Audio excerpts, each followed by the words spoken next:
Hello everyone. আজি মই তোমালোকক পঢ়াব গৈ আছো class 12 Sexual Reproduction in Flowering Plant. এতিয়া তোমালোকে ফুল দেখিছা কেতিয়াবা এপাহ ফুলৰ মানে হিবিস্কাস বুলি জবা ফুল এপাহৰ এন্থাৰটো যেতিয়া আমি এনেকৈ চুই দি হাতত লগাও কিছুমান য়েলোইছ পাউডাৰ নিচিনা আমাৰ হাতত লাগি আহে সেইবিলাক আন একো নহয় যাৰ নাম হৈছে পলেন গ্ৰেইন আৰু সেই পলেন গ্ৰেইন বিলাক এপাহ ফুলৰ মেইল পাৰ্টটোৰ পৰা মৌমাখি বতাহ আৰু পানীৰ দ্বাৰা যেতিয়া ট্ৰান্সফাৰ হৈ আন এপাহ ফুলৰ ফিমেল পাৰ্টটোত গৈ পৰেগে তেতিয়া সেই পাহ ফুলৰ মেইল গেমেটটো সতি আন এপাহ ফুলৰ ফিমেল গেমেটটো যেতিয়া ফিউজ হয় যেতিয়া ফাৰ্টিলাইজ হোৱা বুলি কওঁ আমি তেতিয়া এটা জাইগোট ফৰ্ম হয় আৰু জাইগোটটোৱে পিছলৈ ডেভেলপ হৈ এটা সিড ফৰ্ম হয় আৰু তাৰ পৰা ফল বা ফ্ৰুটছ ফৰ্ম হয় আৰু ফ্ৰুটছৰ পৰা গৈ আকৌ এজোপা নতুন প্লেন্টৰ জাৰ্মিনেশ্যন লোকক ধুনীয়াকে মই ফিগাৰ ড্ৰ কৰি দেখাই দিছো গোটেই পলিনেশ্যন প্ৰচেছটো এতিয়া মই তোমালোকক বুজাই দিম এপাহ ফুলৰ জেনেৰেলি এপাহ ফুলত কেতিয়াবা ফিমেল পাৰ্ট আৰু মেল পাৰ্ট দুইটা থাকিবও পাৰে বা কেতিয়াবা নাথাকিবও পাৰে এতিয়া এপাহ ফুলত এইটো মই দেখাইছো এইটোক কয় এন্থাৰ য'ত তোমাৰ পলেন গ্ৰেইন প্ৰডিউচ হয় আৰু এডাল হৈছে ফিলামেন্ট এন্থাৰ আৰু ফিলামেন্টৰ দুয়োটাকে একেলগে কোৱা হয় ষ্টেমেন সিমিলাৰলি আন এপাহ ফুলৰ এই পোৰ্চনটোক কোৱা হয় ষ্টিগমা য'ত পলেন গ্ৰেইন উৰি আহি হয় বিৰ দ্বাৰা নহয় উইণ্ডৰ দ্বাৰা নহয় ৱাটাৰৰ দ্বাৰা আহি এই ষ্টিগমাতে আহি পৰেহি মানে ইটো এটা লেণ্ডিং প্লেচ বুলি আমি ক'ব পাৰো তাৰ পিছৰ দ্বাৰা হৈছে ষ্টাইল আৰু এইটোৱে হৈছে অভাৰী যিটো গৈ পিছলৈ ফ্ৰুটছ ফৰ্মেশ্যনত হেল্প কৰে এতিয়া গতিকে in simple term what is pollination? Pollination is nothing but the transfer of pollen grain from the male reproductive part of one flower to the female reproductive part of another flower or the same flower is called pollination. Pollination takes place with the help of biotic factors like bee and the abiotic factors like wind and water. এতিয়া মই এডাল stamen হয়তো মই এই ডায়াগ্ৰামটো এনচিইআৰটিৰ পৰা লৈছো তোমালোকে বুকত পাবা ধুনীয়াকে এডাল এন্থাৰ আৰু এটা ফিলামেন্ট আৰু এই এন্থাৰটোক যদি মই মাজদি এনেকে কাটি দিওঁ কাটি যদি মই তাৰ এনলাৰ্জ ভিউটো চাওঁ তেতিয়াহ'লে দেখা যাব যে এই দুটা লোব আছে সেইটো কাৰণে এডাল এন্থাৰক বাইলোব বুলি কোৱা হয় আৰু প্ৰতিটো এন্থাৰতে দুটাকৈ কম্পাৰ্টমেন্ট আছে আৰু টোটেল 4টা 4 কম্পাৰ্টমেন্ট আছে আৰু প্ৰতিটো কম্পাৰ্টমেন্টতে পলেন গ্ৰেইনছ ফৰ্ম হয় পলেন ৰেড দেখাইছে এইবোৰক কয় পলেন গ্ৰেইনছ যিবোৰ গৈ ফিমেল ৰিপ্ৰডাক্টিভ পাৰ্টত পৰেগৈ আন এটা ফুলৰ আৰু এই গোটেইবিলাকক য'ত মানে যিটো মোনাৰ ভিতৰত পলেন গ্ৰেইনছ বিলাক ষ্ট'ৰ্ড হৈ থাকে তাক কোৱা হয় পলেন চেক এতিয়া ফাৰ্টিলাইজেশ্যন হ'বৰ কাৰণে মেল ৰিপ্ৰডাক্টিভ আৰু ফিমেল ৰিপ্ৰডাক্টিভ দুইটা পাৰ্ট লাগিব এতিয়া মই তোমালোকক প্ৰথমে মেল ৰিপ্ৰডাক্টিভ পাৰ্ট আৰু মেল গেমেট কেনেকৈ ফৰ্মেশ্যন হয় এন্থাৰত এই প্ৰচেছটো দেখাব গৈ আছো মই এক্সপ্লেইন কৰি দিছো এতিয়া এপাহ ফুল যিহেতু মই আগতে ডেছক্ৰাইব কৰিছো যে ফিমেল ৰিপ্ৰডাক্টিভ পাৰ্টৰ মেইন কম্পনেণ্ট কেইটা হৈছে ষ্টিগমা এণ্ড অভাৰী আৰু এটা হৈছে পিটেল আৰু একেলগে সকলোকে কোৱা হয় কৰলা বুলি যিটো আমি ফুলৰ পাহি বুলি কওঁ তাক কৰলা বুলিও কোৱা হয় আৰু এটা এটা পাহিক কোৱা হয় পিটেল বুলি এতিয়া মেল ৰিপ্ৰডাক্টিভ পাৰ্টত কি আছে এন্থাৰ আছে আৰু ফিলামেন্ট আছে দুয়োটালৈকে একেলগে ষ্টেমেন বুলি কোৱা হয় এতিয়া এনেকুৱা বহুত কেইডাল ষ্টেমেন লগ হৈ যাক কোৱা হয় এন্ড্ৰচিয়াম বুলি আৰু ষ্টিগমাৰ আৰু অভাৰীক কোৱা হয় কাৰ্পেলৰ পিছলি আৰু ইহঁতৰ কালেক্টিভ টাৰ্মটোক কোৱা হয় গাইনোচিয়াম বা ফিমেল ৰিপ্ৰডাক্টিভ পাৰ্ট বুলি আৰু এই দুইটা মেল আৰু ফিমেল ৰিপ্ৰডাক্টিভ পাৰ্টটো নেচেচাৰী হয় ফাৰ্টিলাইজেশ্যন প্ৰচেছটো হ'বৰ কাৰণে এতিয়া মই ইয়াৰে এটা এনলাৰ্জ ভিউ দেখাইছো, যেটো বাইলোব এন্থা বুলি কোৱা হয়। বাইলোব বুলি এটা কাৰণে কোৱা হয় কাৰণ ইয়াত দুটা কম্পাৰ্টমেন্ট আছে, দুটা ৰুম আছে, আৰু এই প্ৰতিটো ৰুমতে ভিতৰত আকৌ দুটা ৰুম আছে। তো টোটেল কেইটা হ'ল 4টা, 1 2 3 4। আৰু এই সেকশনটোক মই লাৰ্জ কৰি ইয়াত দেখাইছো, এইটো 1 2 3 4, যাৰ এটা কম্পাৰ্টমেন্টক কোৱা হয় মাইক্ৰস্পোৰেঞ্জিয়াম বুলি। আৰু এই মাইক্ৰস্পোৰেঞ্জিয়ামৰ এই চেকবিলাকৰ ভিতৰতে পলেন গ্ৰেইন ফৰ্ম হয়, সেল ডিভিজন হয়। এতিয়া মই তাৰে এই সেকশনটো ডাঙৰকে দেখাইছো ইয়াত, এইটো এক্সপ্লেইন কৰি দিছো চাবা। এনেকুৱা টোটেল 4টা মাইক্ৰস্পোৰেঞ্জিয়াম ফৰ্ম হৈ এটা টেট্ৰাগনেল এপিয়াৰেন্স ফৰ্ম কৰে। এতিয়া প্ৰতিটো মাইক্ৰস্পোৰেঞ্জিয়ামৰ ভিতৰত পলেন গ্ৰেইনছ ফৰ্ম হয়, আৰু পলেন গ্ৰেইনছক কোনে ধৰি ৰাখে? পলেন চেক মানে মোনা। এতিয়া যেতিয়া এটা এন্থাৰ ইয়াং অৱস্থাত থাকে তেতিয়া মাইক্ৰস্পোৰ থাকে তাৰ ভিতৰত, আৰু সেই মাইক্ৰস্পোৰ থকাৰ কাৰণে সেই চেকটোৰ নাম হৈছে মাইক্ৰস্পোৰেঞ্জিয়াম চেক। আৰু যেতিয়া সি মেচিয়ৰ হয় তেতিয়া সেই পলেন গ্ৰেইনছ ফৰ্ম হয়, তেতিয়া সিহঁতৰ চেকটোৰ নাম দিয়া হয় পলেন চেক। এতিয়া সেই মাইক্ৰস্পোৰেঞ্জিয়ামত টোটেল 4টা লেয়াৰ থাকে। সেই 4টা লেয়াৰ কি হৈছে? আটাইতকৈ বাহিৰৰ লেয়াৰটোৰ নাম হৈছে এপিডাৰ্মিছ, আটাইতকৈ ভিতৰৰ লেয়াৰটোৰ নাম হৈছে টেপেটাম, তাৰ মাজৰ লেয়াৰটোৰ নাম হৈছে এণ্ডোথেচিয়াম, আৰু এইটোৰ নাম হৈছে মিডল লেয়াৰ। আৰু গোটেই 4টা মাইক্ৰস্পোৰেঞ্জিয়াম এটা কানেক্টিভ টিস্যুৰ দ্বাৰা কানেক্টেড হৈ থাকে। এতিয়া এই 3টা layer epidermis, এণ্ডোথেচিয়াম, tapetum, middle layer, টেপেটামক বাদ দি বাকী 3টা লেয়াৰে এই ভিতৰৰ চেলখিনিক প্ৰটেক্ট কৰে।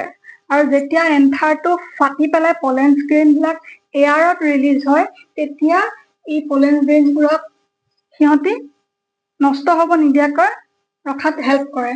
আৰু যিটো টেপেটামে কি কৰে? এই যিবিলাক পলেন গ্ৰেইনছ ফৰ্ম হয় সেই প্ৰচেছটোত সিহঁতক খোৱা বস্তু নিউট্ৰিশ্যন যোগান ধৰে। এই যিবিলাক ভিতৰত পলেন গ্ৰেইনছ ফৰ্ম হৈছে তাৰ চাৰিওফালে এটা টিস্যু আছে, সেই টিস্যুটোৰ নাম হৈছে স্প'ৰজেনিয়াছ টিস্যু। এনেকৈ 4টা মেগাস্পোৰেঞ্জিয়ামৰ ভিতৰত স্প'ৰজেনিয়াছ টিস্যু থাকে, আৰু স্প'ৰজেনিয়াছ টিস্যুৰ ভিতৰত থকা মাইক্ৰস্প'ৰছবিলাক ডেভেলপ হৈ সিহঁতি পলেন গ্ৰেইনছ ফৰ্ম কৰে। আৰু ডেভেলপ হওঁতে কোনে হেল্প কৰে? এই টেপেটাম নামৰ লেয়াৰটোৱে হেল্প কৰে। আৰু সেই স্প'ৰজেনিয়াছ টিস্যুবোৰৰ ভিতৰত থকা চেলবোৰক ইয়াং অৱস্থাত বা ইনিচিয়েল অৱস্থাত কি বুলি কোৱা হয়? পলেন মাদাৰ চেল বা PMC বুলিও কোৱা হয়। এতিয়া তোমালোকক মই দেখাম যে ইয়াৰ ভিতৰত থকা চেলবিলাক ডিভাইড হৈ কেনেকৈনো পলেন গ্ৰেইন ফৰ্ম হয় বা মেল গেমেট ফৰ্ম হয়, এইটো তোমালোকক মই দেখাই আছো। স্প'ৰজেনিয়াছ চেলৰ ভিতৰত থকা প্ৰতিটো চেলেই মিঅ'ছিছ ডিভিজন হয়। মিঅ'ছিছ ডিভিজন মানে হৈছে এটা চেল ডিভাইড হৈ 4টা চেল ফৰ্ম হোৱা, আৰু সেই যিকেইটা 4টা চেল ফৰ্ম হ'ব সিহঁত চব হেপ্লইড হ'ব, আৰু যোনখিনি স্প'ৰজেনিয়াছ টিস্যুৰ ভিতৰত থকা চেল আছিলে সিহঁতবোৰ হৈছে ডিপ্লইড চেল। এতিয়া তোমালোকৰ ডিপ্লইড আৰু হেপ্লইড অলপ প্ৰব্লেম লাগিব পাৰে, মই সহজকে বুজাই দিছো। তোমালোকে যে চক্স পিন্ধা, জোতাৰ লগত মোজা পিন্ধা, যদি সেই মোজাবিলাক পেয়াৰ হৈ নাথাকে, মানে এযোৰ ব্লেক কালাৰ এপাট মোজা তুমি ৰাখিছা, ৰেড কালাৰ এপাট মোজা ৰাখিছা, দুটাটো বেলেগ বেলেগ মোজা হয়, সিহঁত পেয়াৰ হৈ থকা নাই, তেতিয়া সিহঁতক ক'ব পৰা হ'ব হেপ্লইড।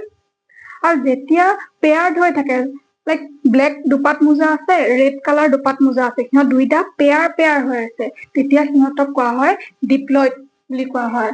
আৰু সেই স্প'ৰজেনিয়াছ টিস্যুৰ ভিতৰত থকা প্ৰতিটো চেলেই মিঅ'ছিছ ডিভিজনৰ সহায়ত 4টা চেললৈ ফৰ্ম হয়, তাৰ পিছত ডেভেলপ হৈ এটা মেচিয়ৰ পলেন গ্ৰেইন ফৰ্ম কৰে, যি পিছত গৈ ফিমেল ৰিপ্ৰডাক্টিভ পাৰ্টত গৈ পলিনেশ্যন কৰি ফাৰ্টিলাইজ কৰি এম্ব্ৰায় ফৰ্ম কৰে, এম্ব্ৰায়ৰ পিছত তোমাৰ চিড ডেভেলপমেণ্ট হয় আৰু চিডৰ পিছত যিটো অভাৰী আছিলে অভাৰীটো তোমাৰ মানে ফ্ৰুটছলৈ কনভাৰ্ট হয়।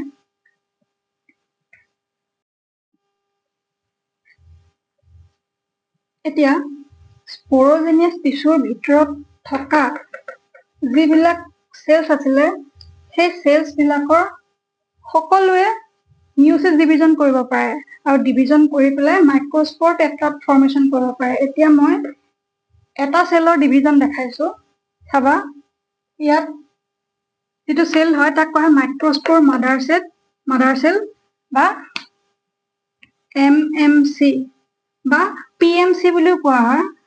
PMC মানে হৈছে পলেন মাদাৰ চেল, মানে সিহঁতে গৈ লাষ্টত পলেন গ্ৰেইন ফৰ্ম কৰিব। এতিয়া MMC টো হৈছে ডিপ্লয়েড। মই যে কৈছিলো ডিপ্লয়েডত কি হয় ক্ৰম'জম বিলাক পেয়াৰ্ড হৈ থাকে, সেই যে মোজাৰ এক্সাম্পলটো দিছিলো পেয়াৰ চক্স। এতিয়া মিঅ'চিছ ডিভিজন হয় এটা চেলৰ পৰা 4টা চেল ফৰ্ম হয় আৰু 4টা চেল হয় হেপ্লয়েড, মানে হৈছে ছিংগল পেয়াৰ। সেই এক্সাম্পলটো যে বেলেগ বেলেগ কালাৰৰ মোজাবিলাক পেয়াৰ্ড হৈ নাথাকে। আৰু ইয়াক কোৱা হয় মাইক্ৰস্প'ৰ টেট্ৰাড। টেট্ৰাড মানে হৈছে 4, কাৰণ 4টা হেপ্লয়েড চেল একেলগে কেলছ লাইনিং বুলি এনেকে এটা ছাবষ্টেন্স আছে যিটোৰ দ্বাৰা সিহঁত চব এনেকে লাগি থাকে। এতিয়া লাহে লাহে সিহঁতৰ মাজত থকা সেই ৱাটাৰ কণ্টেণ্ট এইবিলাক সকলোবিলাক শুকাই যাবলৈ ধৰে আৰু সিহঁত মেচিয়ৰ হবলৈ ধৰে। এতিয়া আগতে সিহঁত সৰু আছিলে চবে একেলগে খেলি ধুলি আছিলে, যেতিয়া সিহঁত ডাঙৰ হ'ল সিহঁতক একেলগে থাকি ভাল নলগা হ'ল, সিহঁত অকল ছেপাৰেট হৈ গ'ল। আৰু ছেপাৰেট হৈ যোৱাৰ পিছত প্ৰতিটো চেলে এতিয়া সিহঁতি আকৌ ডিভিজন কৰিব পৰা হ'ল আৰু প্ৰতিটো চেলে ডিভিজন কৰি পলেন গ্ৰেইনছ ফৰ্ম কৰিব পৰা কেপাচিটি সিহঁতে বিল্ড কৰে। এতিয়া তাৰে এটা চেল মই কেনেকে ডিভাইড হৈ এটা পলেন গ্ৰেইন ফৰ্ম কৰে সেইটো দেখাই দিছো, যে এই হেপ্লয়েড চেলছ বিলাক আণ্ডাৰগো আচিমেট্ৰিক ডিভিজন, মানে দুটা সমানকে ডিভাইড নহয়, সেই চেলটো ডিভাইড হৈ দুটা চেল ফৰ্ম হয়। এটা চেলৰ নাম হৈছে ভেজিটেটিভ চেল আৰু আনটো চেলৰ নাম হৈছে জেনেৰেটিভ চেল। আৰু সেই পলেন গ্ৰেইনটোৰ চাৰিওফালে এটা পুৰা লেয়াৰ থাকে যাৰ নাম হৈছে এক্সাইন, যিটো ফৰ্ম হয় স্প'ৰ'পলিনিন নামৰ এটা অৰ্গেনিক ছাবষ্টেন্সৰ দ্বাৰা, যিটো ইমানেই হাৰ্ড যাক কোনো টেম্পাৰেচাৰ বা এলকালি বা বেছ একোৱে তাক ডেষ্ট্ৰয় কৰিব নোৱাৰে, যাৰ কাৰণে সেই পলেন গ্ৰেইনছ বিলাক বহুতো ৰেজিষ্টিভ হয়, ৱেডাৰ ৰেজিষ্টিভ হয়, প্লাছ কেতিয়াবা ইহঁতৰ ফচিলো পোৱা যায়। এতিয়া তাৰ ভিতৰৰ লেয়াৰটো হৈছে ইনটাইম। আৰু এটা কথা, সেই এক্সাইনৰ কাৰণে বেলেগ বেলেগ ফ্লাৱাৰৰ পলেন গ্ৰেইনছ বিলাকৰ চিডছ বিলাকৰ শ্বেপ বিলাক বেলেগ বেলেগ হয় আৰু সেই স্প'ৰ'পলিনিন ছাবষ্টেন্সটো প্ৰেজেন্ট থকাৰ কাৰণে এই পলেন গ্ৰেইনটো ইমানেই নিউট্ৰিয়েণ্ট ৰিচ হয় যে এথলেটছবোৰে বা এই ৰেচিং কম্পিটিশ্যনত থকা ঘোঁৰাবিলাকক এইটো খুওৱা হয় যাতে সিহঁতি ভাল পাৰফৰ্মেঞ্চ দিব পাৰে। কিন্তু সেই পলেন গ্ৰেইনৰ পৰা কিছুমান বেমাৰো হয়, যেতিয়া পলিনেশ্যন ষ্টাৰ্ট হয় বতাহৰ দ্বাৰা উৰি যায় বা মৌ মাখিয়ে লৈ যায়। বহুত মানুহৰ কি হয়, কিছুমান এলাৰ্জিক ৰিয়েকশ্যন হয়, লাইক এজমা প্ৰব্লেম থাকে আৰু ব্ৰংকাইটিছ প্ৰব্লেম হয়, উশাহ নিশাহ লোৱাত প্ৰব্লেম হয়। এতিয়া সেইবোৰ বাৰু বাদ দিলো। এতিয়া যোনটো ভেজিটেটিভ চেল আছিলে, সেই ভেজিটেটিভ চেলটো নামতে কিবা লাগে, কিবা যেন খোৱা বস্তু আছে তাত খোৱা বস্তু আছে, হয় আছে তাত খোৱা বস্তু। সিহঁতৰ ফুড ষ্ট'ৰ হৈ থাকে যিটোৱে সেই চেল ডিভিজনত যিটো ফাইনেলি পলেন গ্ৰেইন হ'ব তাক পুৰা ডেভেলপমেণ্ট প্ৰচেছত তাক খোৱা বোৱা নিউট্ৰিশ্যন যোগান ধৰে। আৰু যোনটো জেনেৰেটিভ চেল, সেই জেনেৰেটিভ চেলটো সি আকৌ আণ্ডাৰগ' মাইট'চিছ ডিভিজনত কি হয়, দুটা চেল ফৰ্ম হয় আৰু সেই জেনেৰেটিভ চেলটোৱে আল্টিমেটলি গৈ মাইট'চিছ ডিভিজন হৈ দুটা হেপ্লয়েড মেল গেমেট ফৰ্ম কৰে আৰু এই মেল গেমেটটোৱে গৈ পেলাই ফিমেল পাৰ্টত ষ্টিগমাত গৈ পৰেগে, তাৰ পৰা পলেন টিউবেদি আহি পেলাই অভাৰীত থকা এক্সৰ লগত ফিউজ হৈ পেলাই চিড ফৰ্ম কৰে।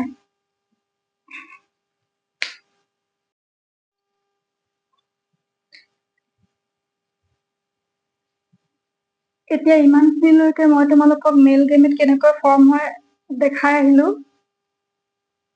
এতিয়া মেল গেমেট ফৰ্ম হোৱা প্ৰচেছটোৰ নাম হৈছে মাইক্ৰস্প'ৰজেনেচিছ, আৰু এতিয়া ফিমেল গেমেট কেনেকৈ ফৰ্ম হয় দেখাই দিম। এতিয়া এপাহ ফুলৰ মই অলৰেডি তোমালোকক কৈছোৱে, এইখিনি কয় ষ্টিগমা, এইটো পলেন টিউব, এইটোক কয় অভাৰী, আৰু এই পলেন টিউবৰ এণ্ডত আছে অভিউল। আৰু অভিউলৰ তলত কুচন লাইক ষ্ট্ৰাকচাৰ এটা আছে যাৰ নাম হৈছে প্লেচেণ্টা। এতিয়া বতাহত উৰি যেতিয়া সেই পলেন গ্ৰেইনটো আহিব, পলেন গ্ৰেইনটো আহি এই ষ্টিগমাতে ৰখিবহি, ৰখি এই পলেন টিউবেদি সোমাই এই অভাৰীৰ ভিতৰত থকা অভিউলৰ মাজত থকা এগৰ লগত ফিউজ হ'ব, তাৰপিছত ফাৰ্টিলাইজ হ'ব, then after fertilization zygote form হ'ব, আৰু লাহে লাহে চেল ডিভিজন হৈ অভিউলটো কনভাৰ্ট হ'ব চিডত, যিটো আমি খাওঁ গুটি, ফলৰ গুটি, আৰু যিটো অভাৰীটো কনভাৰ্ট হ'ব ফ্ৰুটছত। আৰু এতিয়া মই তোমালোকক সেই অভিউলটোৰ ভিতৰত থকা চেলবিলাকৰ পাৰ্টছবোৰ দেখাম, আৰু সিহঁত কেনেকৈ ডাঙৰ দীঘল হৈ এটা ফিমেল গেমেট ফৰ্ম কৰে তোমালোকক সেইটো দেখাম।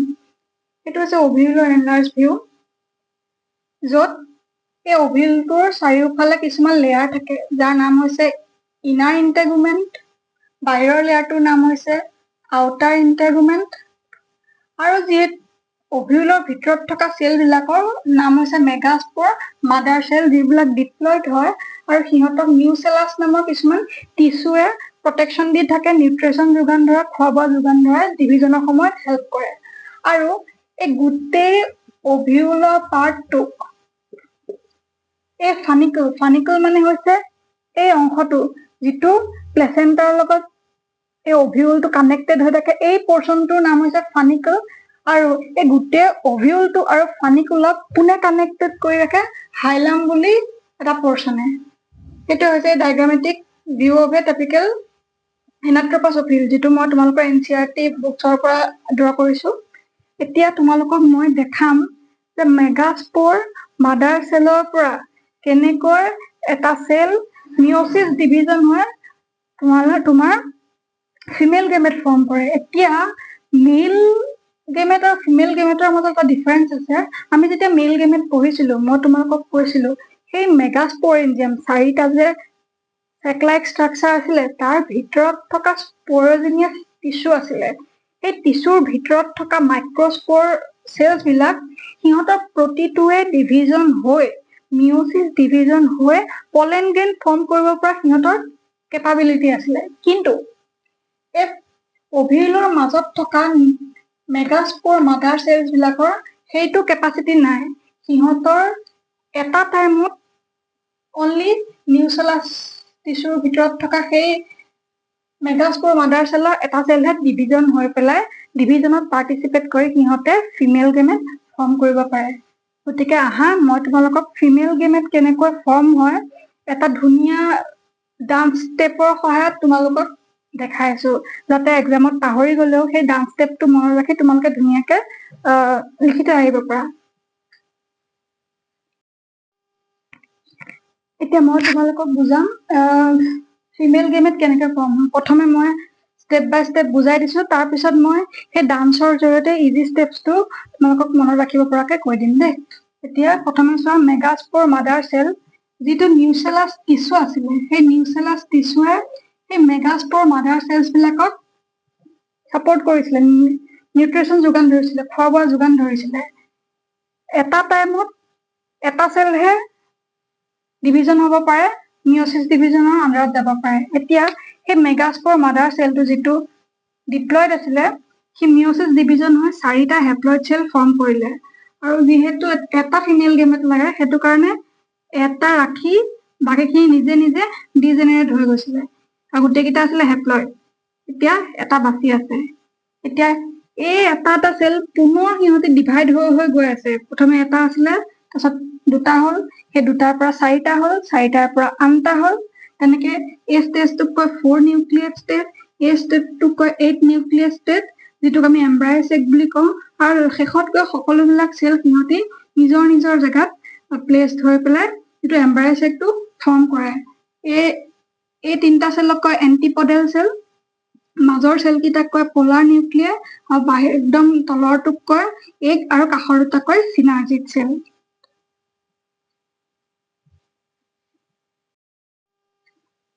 এতিয়া মেগাস্পৰ মাদাৰ চেলৰ পৰা কেনেকৈ চেল ডিভিজন হয় সেইটো মই তোমাক এটা সক্ৰিয় ডান্সৰ সহায়ত দেখাই দিম। কেইটামান ষ্টেপে হয়।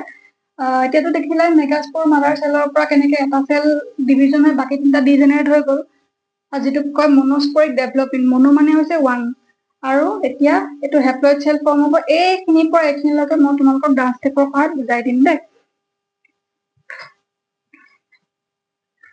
প্ৰথমে এটা চেল আছিলে, সক্ৰিয় ডান্সাৰজনীয়ে প্ৰথমে গৈ ষ্টেজত উঠি নমস্কাৰ দিছে। নমস্কাৰ দি তাৰ হাতৰ মুঠিত এটা চেল আছে, হেপ্লইড চেল। এই হেপ্লইড চেলটোক ভাঙিব লাগিব। কেনেকে ভাঙিব? প্ৰথমে ধৰি এনেকে ভাঙি এনেকে দিছে। এটা চেল ওপৰত থৈছে, এটা চেল তলত থৈছে। এটা চেল ওপৰত থৈছে, এটা চেল তলত থৈছে। ছেকেণ্ড ষ্টেপত কি কৰিছে? ওপৰত থকা আৰু তলত থকা চেল দুটাক ভাঙিছে। কেনেকে ভাঙিছে? এনেকে দি এনেকে, তলত থকা চেলটোকো এনেকে দি এনেকে ভাঙিছে। এটা ভাঙল, চাৰিটা ষ্টেজ, 4 নিউক্লিয়েট ষ্টেজ। এতিয়া সেই চাৰিটা চেলক আকৌ দুবাৰ ভাঙিব। কেনেকে ভাঙিব? এতিয়া কি আছিলে? ওপৰত দুটা চেল আছিলে, তলত দুটা চেল আছিলে, 4 নিউক্লিয়েট ষ্টেজ। এতিয়া প্ৰতিটোকে মই আকৌ এবাৰ ভাঙিব। এনেকে দি দুটা কৰিলে, এইফালে থকাটোক আকৌ এনেকে দি চিঙি দুটা কৰিলে, তলত থকা চেলটোকো এনেকে দি দুটা কৰিলে, লেফ্ট চাইডে থকা চেলটোকো এনেকে দি দুটা কৰিলে। ওপৰত চাৰিটা, তলত চাৰিটা, টোটেল 8টা নিউক্লিয়েট ষ্টেজ। তই বুজিলা নে? 8টা 8 নিউক্লিয়েট ষ্টেজ। তাৰপিছত গোটেইখিনিক এনেকে দি গোটেই চেলখিনিক লগ খুৱালে। লগ খুৱাই পেলাই নিজৰ পজিশ্যনত গৈ পেলাই সক্ৰিয় ডান্সাৰজনী ৰখিলে। এই যে তিনিটা চেল আহি ৰখিলে, ইহঁতক কয় এণ্টিপডেল চেল, যিকেইটা হেপ্লইড হয়। মাজৰ চেলটোক কোৱা হয় এগ, কাষৰ দুটাক কোৱা হয় চিনাৰ্জিড চেল, আৰু মাজৰ কেইটাক কোৱা হয় পোলাৰ নিউক্লিয়াছ। এতিয়া এখন বিয়াৰ জৰিয়তে কেনেকে মেল আৰু ফিমেল গেমেট দুটা ফিউজ হৈছে মই খালি তোমাক দেখাম। তো তোমালোকে বুজিলানে ডান্স ষ্টেপটো? মই এবাৰ দেখাই দিম। হেপ্লইড চেল এনেকে দি দুভাগ কৰিলে, এনেকে দি দুটা কৰিলে চেল, তলত থকা নিউক্লিয়াছটোক এনেকে দি দুটা কৰিলে, ওপৰত থকাটো আকৌ এবাৰ ভাঙি এনেকে থলে, এইফালে থকা নিউক্লিয়াছটোকো ভাঙি এনেকে থলে, তলত থকা নিউক্লিয়াছটোকো ভাঙি এনেকে থলে, লেফ্ট চাইডে থকা নিউক্লিয়াছটোকো ভাঙি এনেকে থলে। লাষ্টত গোটেইখিনি এনেকে দি একলগ কৰিলে চেলখিনি। এইখিনি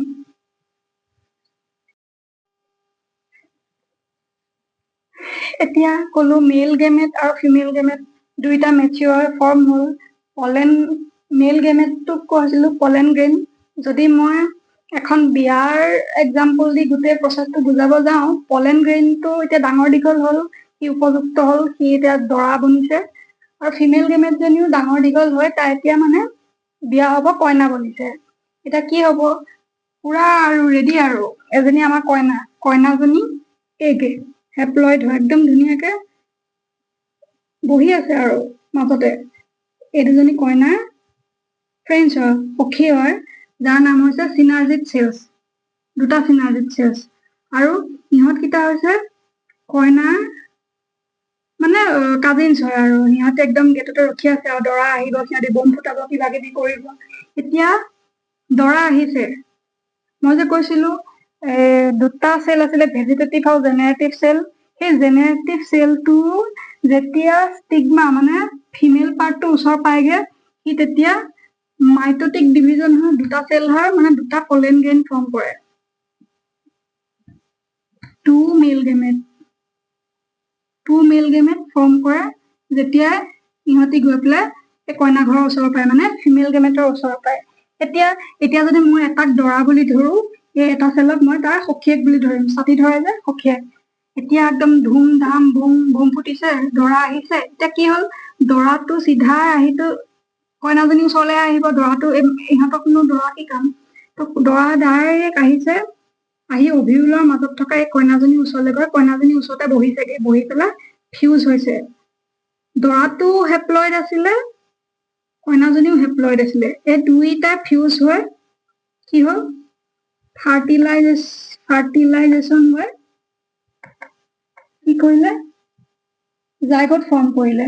আৰু যোনটো দৰা সখীয়েক আছিলে, সি কি কৰিছে? দৰা ঘৰত কইনা ঘৰত দুজনী ছোৱালী যে সখীয়েক বহি আছিলে, সেই সখী দুজনী আহি আৰু সি আৰু এনে কথা পাতিব ষ্টাৰ্ট কৰিছে আৰু সি আহি ইহঁতৰ লগতে এনেই বহি আড্ডা দিছে, ইফালে আহি আড্ডা দিছে। আগতে দুটা নিউক্লিয়াছ আছিলে, দুজন মানুহ আছিলে, এতিয়া সেই দৰাৰ ফ্ৰেণ্ডজনো আহিলে, তো 3টা নিউক্লিয়াছ হ'ল, 3টা নিউক্লিয়াছ মানে একেলগে বহিলে, একদম ফিউজ হ'ল। সেই তাকে কোৱা হয় ট্ৰিপল ফিউজন বুলি। Triple fusion, double fertilisation. Double fertilisation কিয় কৰে? কাৰণ সেই মেল গেমেট দুটা, মই যে কৈছিলো এজন দৰাৰ সখী, দৰাজনে আহি এগৰ লগত ফাৰ্টিলাইজ কৰিলে, ওৱান ফাৰ্টিলাইজ, আৰু যিটো দৰাৰ ফ্ৰেণ্ডজন আছিলে সি আহি মাজত বহি থকা ছোৱালীকেইজনী মানে পলাৰ নিউক্লিয়াৰ দুটাৰ লগত লাইন মাৰিলে, সিহঁত দুজনীৰ লগত বহি ট্ৰিপল ফিউজন কৰিলে আৰু সিহঁতৰ লগতো ফাৰ্টিলাইজ কৰিলে। গতিকে ফাৰ্টিলাইজেশ্যন কেইবাৰ হ'ল?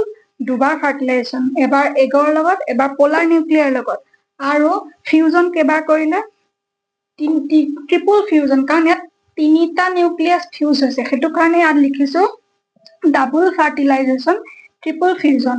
এতিয়া ইয়াতে 7 চেল 8 নিউক্লিয়াছ ষ্টেজ বুলি কিয় কোৱা হৈছে?